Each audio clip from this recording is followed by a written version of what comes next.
I did my pro license in France, right, which is basically your coaching badges, and it's very rare for foreign coaches to do it. So Joe Schmidt was one of the first in Claremont, but ironically, the year I did it, so basically, they only take 25 coaches a year on the top one, and you have to spend 10 weeks in a place called Marcoussis, which is the French Federation's training base, and you go on a Monday morning till half day on a Thursday.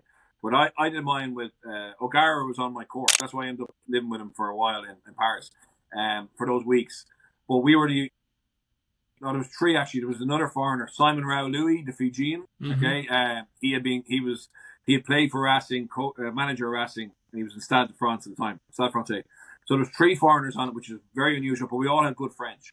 But one of the modules was basically the management practice of electroshock. Right? Okay, so electroshock is basically a very French managerial tactic or theory that a good manager will create tension and will create passion and emotion by creating false narratives or tension, right? And like we were completely against this, the three of us, right?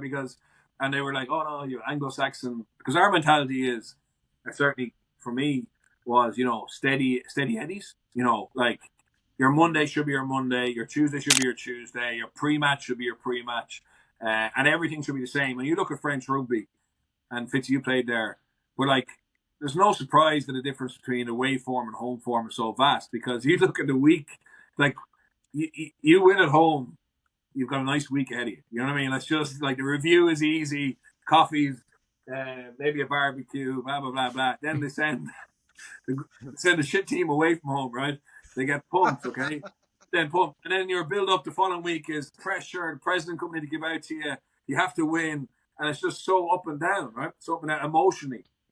But they don't see anything wrong with that. But the idea of electroshock is it's an extreme version of your idea about, hiring people with different opinions. But effectively it is that. It's like, what can you do this week to create some kind of difference of opinion, different a debate, an argument, and how is that going to stimulate the rest of the group to be better? It's an extreme example. I'm still deliberating whether I think it's a good tactic or a bad tactic. But like for us, it was just an exposure to this. Not I had always thought it was just French madness, but actually, the way they were coached was this is actually as important as good recruitment, good game plan. This ability to get an emotional surge when you need it. But I do agree with you. I think if you look at teams who are successful or business successful, too much like-mindedness doesn't always lead to exceptional results. Yeah, and the electroshock idea, I mean, is interesting. I don't know in terms of business what the attrition rate would be on staff turnover.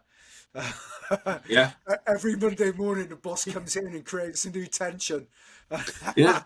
Well, come here. Come here. You know what though? You know what? I agree. It would be a very difficult thing to balance. But I also do think if the man or woman is charismatic enough and has their trust and confidence and respect, or is gifted in terms of their vision, creativity or whatever, people will actually enjoy that ride as well. Once it's not abusive or anything like that. Do you know what I mean? But there's a lot of people out there crying out for a charismatic leader. You know what I mean? As well. So it's like some of the geniuses. Let's like even the football manager, the Mourinho types. Maybe there's a short lifespan.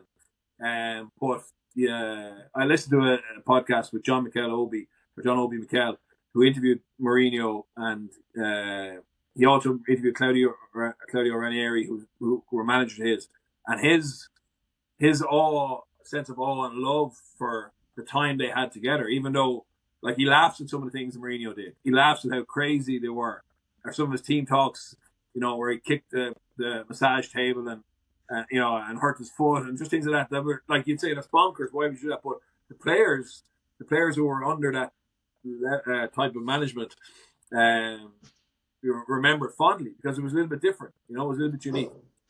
Yeah, so man, you look at the man, not the actions again. Yeah, Yeah, exactly.